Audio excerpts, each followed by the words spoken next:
Back to my channel Academy of Sentia. और हम लोग life process in living organism में फर्टिलाइजेशंस का पॉइंट देख चुके थे। ओके और अब हम आगे की तरफ बढ़ते हैं। oocyte रिलीज भी हमारा हो चुका था। अब हम देखेंगे XX और XY क्रोमोसोम के बारे में। ओके तो जैसे कि हम जानते हैं 23 क्रोमोसोम टोटल कितने होते हैं? 46 होते हैं। कितने होते हैं? 46 क्रोमोसोम होते हैं। तो इसमें जो स्पर्म के लिए रिस्पॉन्सिबल होता है मैन के पास वो है X and Y chromosomes, and oocyte के लिए जो रिस्पॉन्सिबल होता है फीमेल के पास वो है 22 प्लस X क्रोमोसोम्स। मतलब वुमेन के पास होते हैं XX क्रोमोसोम्स और मैन के पास होते हैं XY chromosome. That means Y is responsible for a boy and X is responsible for a girl. Whenever the copulation takes place in between the male and female, if this X and this X is combined, newborn baby is a girl. And when the X and Y is combined at the time of copulation, this process is a XY. In this process XY combination is a newborn baby is a boy. Newborn baby is a boy. So the chromosome number in germ cell producing the gametes are diploid. So whatever the germ cell or the gamete producing the gametes are diploid or in a form of a 2n number. Now this 2n it includes 20 pair of chromosome and 1 pair of sex chromosomes. So there are 23 chromosomes in which 22 chromosomes are responsible for body structure, or it's also called as the autosome, and one X or either a Y, one chromosome is responsible for a sex chromosome. If there is a Y present of a Y chromosome, that means it's boy. If there is a present of X chromosome, that means it is a girl. So 44 plus XX is a girl, and boy 44 plus XSY, because there are 46 total 46 chromosome and a pair of 23 is a present. And so now there are completely 22 pairs of autosomes. Pairs means जोड़ी. तो 22 pairs of autosome means there is a 22 का अगर हम क्या करते हैं double करते हैं तो 44. Total 44 chromosomes are autosomes and one pair of sex chromosome. That means there are two chromosomes, either XX or either XY. So now see here. So 44 plus XX, 44 plus XY. The germ cell divide by meiosis. Due to this, gametes contain only haploid n number of chromosomes. The germ cell divided by meiosis. Hence, this 2n is converted into, or gametes contain only haploid n numbers. That means 22 plus X, 22 plus Y. Two types of sperms are produced: 22 plus X or 22 plus Y. So whereas oocytes are produced of only one type of 22 plus X. From female, the oocytes are produced.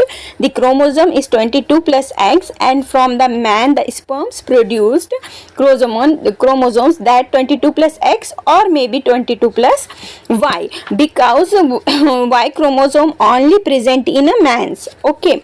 Now both sperm and oocytes are produced by meiosis. These both sperm and oocytes are produced by a process of the meiosis. So in case of sperms, process of meiotic division is completed before the sperms. In case of sperm, process of meiotic division is completed before the sperm leave male reproductive system. The meiotic division is completed before sperm leave from the male reproductive tract. However, in case of oocytes, process of meiotic division complete after ovulation and during the fertilization in a oviduct. And we know that the fertilization takes place after the copulation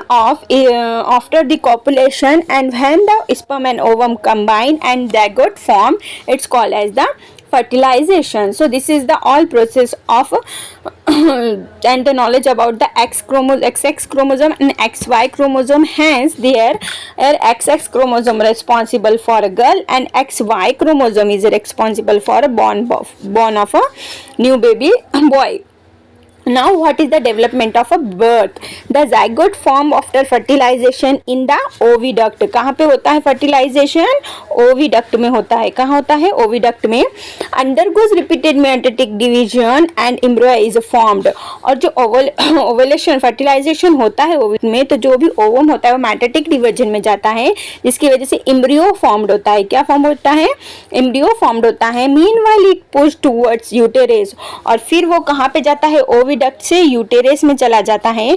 When it reaches the uterus, it's implanted and further developments occur after implantation. And when the implantation completed, यानी कि वो जब कहाँ से चला जाता है, कहाँ पर चला जाता है? Mean while push toward the uterus, uterus में चला जाता है, तो उसका इम्प्लांटेशन हो जाता है, यानी कि वो बेहतर तरीके से वहाँ पे क्या हो जाता है? फिक्स हो जाता है. And organ called as placenta is formed for supply of food material during the growth in uterus. और यूटेरस में जो भी एम्ब्रियो प्रेजेंट होता है उसको न्यूट्रिएंट की और ग्रोथ की ज़रूरत होती है. और ये जो ग्रोथ होता है वो किसके थ्रू सप्लाई होता है? न्यूट्रिशंस किसके थ्रू सप्लाई होते हैं? From the placenta, from the placenta.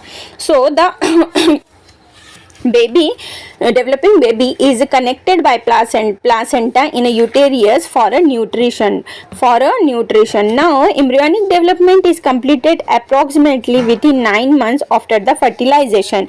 In fertilization is whenever the fertilization is distinct at 4 weeks, there are total 36 weeks or 9 months is necessary to complete the development of a baby. Now remember here the man, there are some question: which hormone is released from pituitary of mother once the fetal development is completed?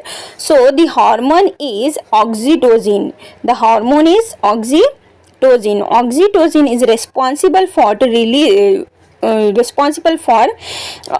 for mother once the fetal development is completed, and it is secreted from the pituitary gland.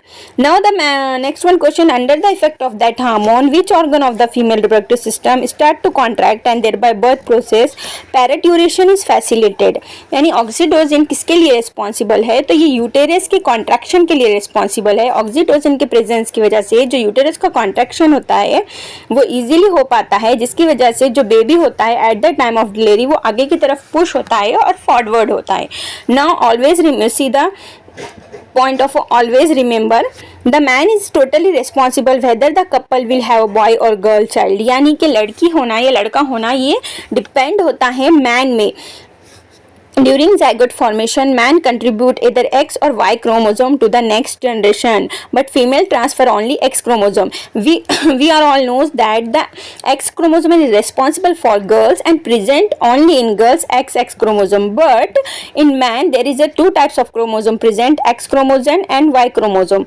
So during the copulation, if the man transfer the X chromosome, so it will combine with the X chromosome and the newborn baby is a girl. But when the Y is transferred from a man towards the X chromosome, so the combination is XY and the baby boy is a develop. So at the time of fertilization, if X chromosome come from a male, the child will be a girl. If Y chromosomes come, then child will be the child will be boy. तो ये हमारे पास right to the consider the mother responsible for girl child आज के लिए माना जाता है. यह पुरानी ये बात है कि जो गर्ल चाइल्ड होती थी उसके लिए माँ को रिस्पॉन्सिबल माना जाता था, जो कि ये सिर्फ एक क्या है, अंधभक्ति है, अंधश्रद्धा है, ऐसा कुछ नहीं है.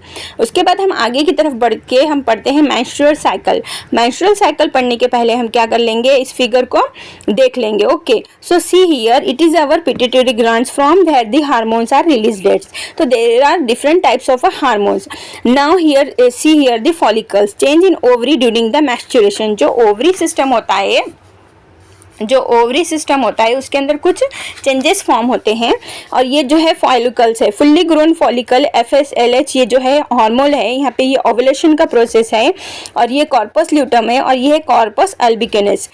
So from here, and this is a estrogen. So these are the full growing follicles cycle, or the some hormones are responsible, FAS, LAH, and the progesterone and estrogen. Now see the changes.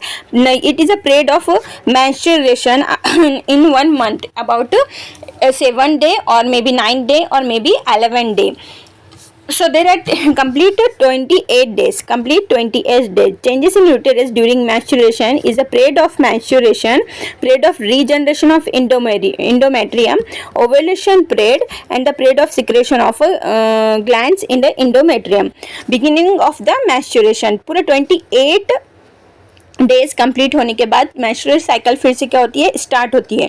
तो अब यहाँ पे हमको कितने पूरे month में कितने days होते हैं, 30 डेज होते हैं, लेकिन 28 डेज के बाद मेंस्ट्रुअल साइकिल क्या होती है, स्टार्ट होती है. तो पीरियड ऑफ मेंस्ट्रुएशन समझ लीजिए कि आप 4 दिन का पीरियड था आपके मेंस्ट्रुअल साइकिल का. तो 5th डे से क्या होता है, रीजनरेशन ऑफ इंडोमेट्रियम फिर से क्या होता है, बनना स्टार्ट हो जाता है. और इसके लिए रिस्पॉन्सिबल कौन होते हैं, प्रोजेस्टेरोन एंड ईस्ट्रोजन. उसके बाद क्या होता है, 13 दिन के बाद ओवुलेशन पीरियड स्टार्ट होता है. फिर उसके बाद क्या होता है, 20 से 27 दिन के दरमियान periods of secretion of glands endometrium में जो भी ग्लैंड्स होते हैं वो सीक्रेट होना चालू हो जाते हैं. But if the ovulation period is started और may be there is any zygote embryos form, fertilization is takes place, there is no menstrual cycle in a month, at least 9 months. Now see detail in the theory. Okay, female reproductive system undergoes some changes at puberty and thus changes repeat the interval of 28 to 30 days. Girls में जो puberty period होता है उसके अंदर क्या होता है कि 28 से 30 दिनों में menstrual interval होता है. These repetitive changes are called as the menstrual cycle. इसी को हम क्या बोलते हैं, menstrual cycle बोलते हैं. Menstrual cycle is a natural process. ये एक natural process है and controlled by 4 hormones, और ये हार्मोन्स के थ्रू कंट्रोल होता है. And 4 hormones are follicle stimulating hormone, जिसके अंदर FASH है, जिसका FASH का फुल फॉर्म है follicle stimulating hormone. Luteinizing hormone है, that means LH, oestrogen and the progesterone. So these hormones are responsible for a menstrual cycle. One of the several follicles in the ovary start to develop along with the oocyte present in it. क्योंकि हम जानते हैं कि girls में जो oocytes है वो immature oocyte बचपन से होते हैं, लेकिन एट द टाइम ऑफ प्यूबरिटी वो क्या हो जाते हैं, मैच्योर हो जाते हैं. And whenever this follicles in the ovary start to develop along with the oocyte present in it under the effect of follicle stimulating hormone, this developing follicles secrete estrogen. तो वो जो developing follicle होते हैं वो क्या करते हैं, estrogen को secrete करते हैं. endometrium of uterus start to develop during first cycle और regenerate during subsequent cycles. तो endometrium क्या होता है, regenerate होता है, फिर degenerate होता है, फिर regenerate होता है, फिर degenerate होता है. तो यहाँ पे जो है start to develop during first cycle में वो क्या होता है, endometrium start होना शुरू होता है. और इस तरह से हर सब्सिक्वेंट साइकिल यानी कि हर साइकिल में ये रीजनरेट हो जाता है under the effect of oestrogen. किसकी वजह से, एस्ट्रोजन की वजह से. So meanwhile developing follicle complete its development, जिसकी वजह से जो फॉलिकल डेवलपमेंट होता है वो बेटर तरीके से होता है. Complete its development, it burst under the effect of luteinising hormone and oocyte is released. और जो फॉलिकल होते हैं वो किसके प्रेजेंस में बर्स्ट हो जाते हैं, LH के प्रेजेंस में बर्स्ट हो जाते हैं ल्यूटिजिनिंग हार्मोन के उसमें, और oocyte क्या हो जाता है, हर मंथ रिलीज हो जाता है, जिसे हम मेंस्ट्रुअल साइकिल कहते हैं. This is called as the ovulation. तो इसको हम क्या बोल सकते हैं, ओवुलेशन कहते हैं. Remaining tissue of burst follicle forms. So see here, now endometrium of the uterus start to develop during first cycle or regenerate during subsequent cycle under the effect of estrogen. endometrium जो होता है uterus का वो develop होना start होता है कहाँ से, फर्स्ट साइकिल से, और रीजनरेट होता रहता है सब्सिक्वेंटली हर साइकिल में. और किसके इफेक्ट में होता है ये सब, एस्ट्रोजन के. Meanwhile developing follicle complete its development. लेकिन अगर फॉलिकल का डेवलपमेंट कंप्लीट होना शुरू होता है तो ये है कि नहीं, ल्यूटिजिनिंग हार्मोन में क्या हो जाते हैं, बर्स्ट हो जाते हैं, जिसको हम क्या बोल सकते हैं, process of evolution. Remaining tissue of the burst of follicle form the corpus luteum. और जो बच जाता है टिश्यू फॉलिकल का बस्ट होने के बाद वो क्या फॉर्म कर लेता है, कॉर्पस ल्यूटम फॉर्म कर लेता है. क्या फॉर्म कर लेता है, कॉर्पस ल्यूटम फॉर्म कर लेता है. Now corpus luteum start to secrete progesterone. और ये कॉर्पस ल्यूटम जो है वो क्या करते हैं, स्टार्ट करते हैं सीक्रेट करना क्या, प्रोजेस्टेरोन. क्या स्टार्ट कर देंगे, प्रोजेस्टेरोन. कॉर्पस ल्यूटम क्या रिलीज करते हैं? Progesterone. So corpus luteum start to secrete progesterone, endometrial gland secrete their secretion under the effect of progesterone, जिसकी वजह से जो इंडोमेट्रियल ग्लैंड होते हैं वो भी अपना सीक्रेशन करते हैं। Such endometrium is ready for implantation of embryo, और इस तरह से जो इंडोमेट्रियम रेडी होता है वो इम्प्लांटेशन के लिए और एम्ब्रॉय के इम्प्लांटेशन के लिए क्या होता है? बहुत ज़्यादा बेटर होता है। Now see, if oocyte is not fertilised within 24 hours corpus luteum becomes inactive. लेकिन अगर ओसाइट क्या होता है? फर्टिलाइज नहीं होता है, कितनी देर में? 24 घंटे के अंदर, तो ये जो कॉर्पस ल्यूटम होता है ये इनएक्टिव हो जाता है। कैसा हो जाता है? इनएक्टिव हो जाता है एंड ट्रांसफर इनटू कार्पस एल्बिकेनेस, और किस में चेंज हो जाता है? कार्पस एल्बिकेनेस में। इस तरह से कॉर्पस ल्यूटम किस में चेंज हो जाता है? कॉर्पस एल्बिकेनेस में हो जाता है चेंज। और फिर जब ये कॉर्पस एल्बिकेनेस में चेंज हो जाता है तो due to this secretion of oestrogen and progesterone stops completely. तो जो एस्ट्रोजन और प्रोजेस्टेरॉन कॉर्पस ल्यूटियम की वजह से हो रहा था वो क्या हो जाता है? स्टॉप हो जाता है। इंडोमेट्रियम स्टार्ट टू डिजेनरेट, और फिर से इंडोमेट्रियम क्या हो जाता है? डिजेनरेट होना स्टार्ट हो जाता है। कब होता है ये? जब फर्टिलाइजेशन ना हो 24 घंटे में। लेकिन अगर फर्टिलाइजेशन हो जाए तो इंडोमेट्रियम क्या होता है? रीजनरेट हो जाता है, फिर से बनना शुरू हो जाता है। तो this two hormones tissue of degenerating endometrium and unfertilised ovum are discarded out through vagina. तो अब अगर इंडोमेट्रियम क्या हो गया? डिजेनरेट हो जाता है, और अनफर्टिलाइजेशन ओवम की वजह से जो भी इंडोमेट्रियम डिस्कार्ड हो जाता है और वो वेजिना के थ्रू क्या हो जाता है? रिमूव हो जाता है। This is accompanied by with continuous bleeding continuous approximately 4 to 5 days। This is called menstruation. और ओवुलेशन नहीं, फर्टिलाइजेशन नहीं होने की वजह से ब्लीडिंग स्टार्ट होती है, और ब्लीडिंग स्टार्ट होने को ही हम क्या कह सकते हैं? मेंस्ट्रुअल साइकिल कह सकते हैं। क्या कह सकते हैं? Menstrual cycle. Now unless the oocyte fertilized and embryo is implanted, unless the oocyte is fertilized, embryo is implanted, this process is repeated every month। और जब तक के फर्टिलाइजेशन ना हो और एम्ब्रियो इम्प्लांट ना हो यूटेरस में, तब तक ये मेंस्ट्रुअल साइकिल क्या होती है? मंथ बाय मंथ चलती रहती है। If the embryo is implanted, repetition of this cycle is temporarily stop till the parturition and thereafter period of a breast feeding. तो जब तक है कि नहीं ये क्या होता है? हमारा एम्ब्रॉय, लेकिन अगर एम्ब्रॉय इम्प्लांट हो जाए, एम्ब्रॉय क्या हो जाता है? यूट्रस में इम्प्लांट हो जाए और प्रेगनेंसी हो जाए, तो इस पीरियड को हम पार्ट्यूरिएशन कहेंगे। और उसके बाद देयर आफ्टर ब्रेस्ट फीडिंग तक, तब तक मेंस्ट्रुअल साइकिल स्टॉप हो जाती है। Menstrual cycle is a natural process and the women experience severe pains during this period. लेकिन मेंस्ट्रुअल साइकिल के टाइम कुछ फीमेल्स को बहुत ज़्यादा दर्द होता है, सीवियर वीकनेस हो जाती है, हैवी ब्लीडिंग होती है, higher possibility of infections to during this overall period, और इन्फेक्शन का भी बहुत ज़्यादा खतरा होता है। Due to all such reasons there is no need of rest along with special personal hygiene. इसलिए इसके लिए हमको क्या करना चाहिए? स्पेशल पर्सनल हाइजीन लेना चाहिए।